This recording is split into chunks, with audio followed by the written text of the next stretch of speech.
Today we are completing math lesson 16 and 17 on today. Let's go ahead and get started. So in your book, you will start to see what's called your story problems. Remember, we reviewed those last week. I had the markers and I showed you how to do it if you're adding to or taking away. We did some more and some away. This is what it will be written like in your book. This is in written form, story problem form. How we did it last week was we acted it out. And so now we will write it out like this, and we will create a picture, and we will create what's called a number sentence. So let's go ahead and look at my first story problem. It says Jake had 3 cookies. So the first thing you'll see is the story problem, and then there'll be a box underneath the story problem.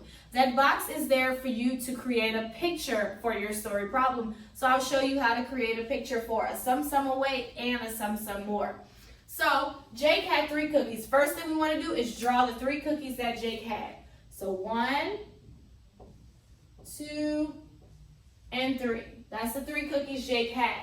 So now we keep reading. It says he ate 1 cookie. So this is a sum away story problem because by him eating 1, that means 1 is going away. So how do I show that he ate 1 cookie? I will exit out. I'm showing that Jake ate 1 of the cookies. Okay, so let's go over again. Jake had 3 cookies. He ate 1 cookie. We X'd out the 1. Anytime you're losing, you always X out how many you are losing. So if it would have said Jake ate 2 cookies, I would have X'd out 2. So you always X out. If you have to lose some, exit out. So now it asks, how many cookies does Jake have left? How many does he have remaining? 2. So in the book, it will tell you to write it in a number sentence.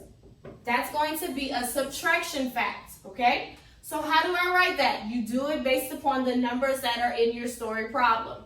So when it said Jake had 3 cookies, that would be my first number in my number sentence because I started with 3. Then it says he ate. When he said he ate, I should have known that means he lost. That is a minus. So I will put a minus sign because Jake ate 3. That means he lost 3. That is 3 minus. How many did he lose? 1. So now I put 3 minus 1 because he lost 1.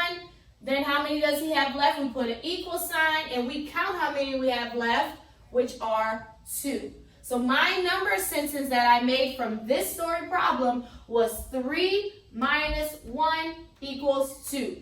Jake had 3 cookies, he ate 1, now he has 2 remaining. So that was a sum away. Let's look at a sum more story problem.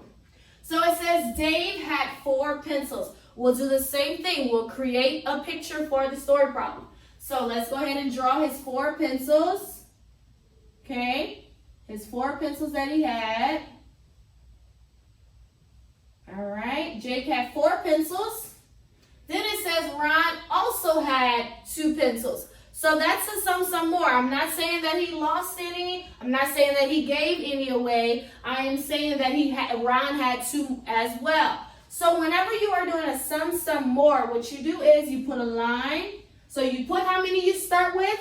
Whenever you know that you're adding more, you put a line to split them. And then you put how many more. Ron had 2. So now I'll draw 2 pencils that Ron had. So I'm showing that I have 4 and I have 2. That's a sum more. So the question next, how many pencils did they have together? Now let's create a number sentence, and then you count them, of course, but we're going to create a number sentence to show how many they have. So just like we did it here, we'll do the same thing here. So number sentence, again, you're taking the numbers out of your problem to create that number sentence.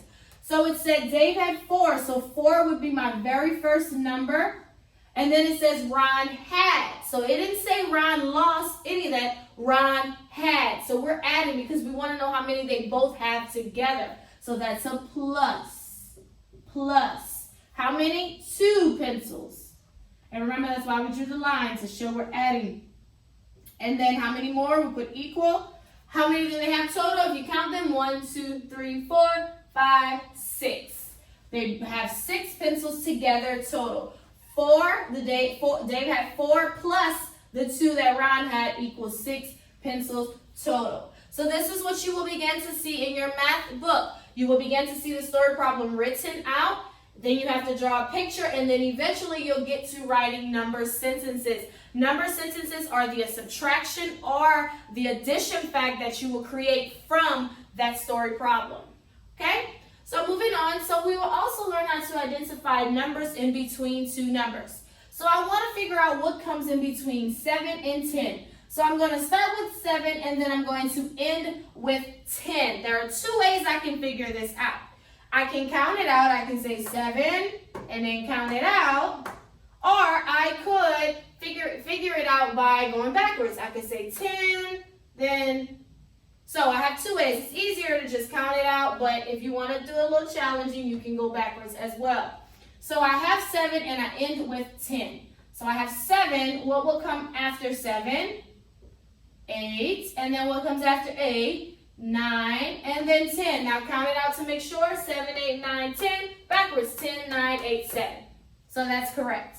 Next I have 25 and then 28. I'm starting with 25. I'm ending with 28. I want to figure out what goes in between. So same thing. I can count it out. So 25, 26, then 27, and finish with 28. 25, 26, 27, 28.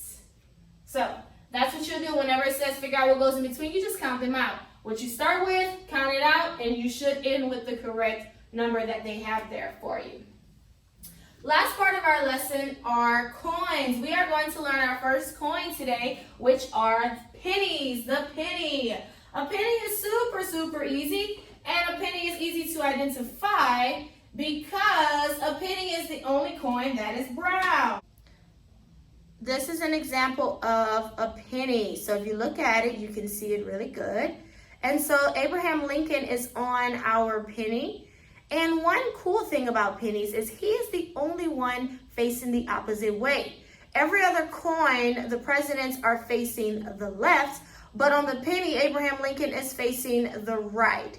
So that's another way you can identify, especially when we start to mix all the coins together.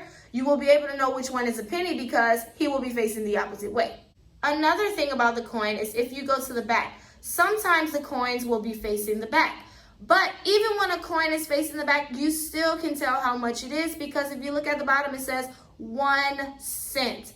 So when you have it in your book, sometimes it will be to the back, but always look at it and see how much it says. And it says 1 cent. So that helps you to identify that it's a penny, and it also helps you to know how much it is worth. Your pennies are worth 1 cent. What that means is we count by ones with pennies. So if you have 5 pennies, you would say 1, 2, 3, 4, 5, 5 cents. Now when you are counting money, something important that you have to write and you have to say is the cent symbol. See, when we counted these numbers, we just said 7, 8, 9, 10 because we were counting regular numbers. But when you count money, whether it's cents or it's dollar bills, you have to make sure to have a symbol behind it. So 1 cent, this is the symbol. You put a C with a line. That shows you cents.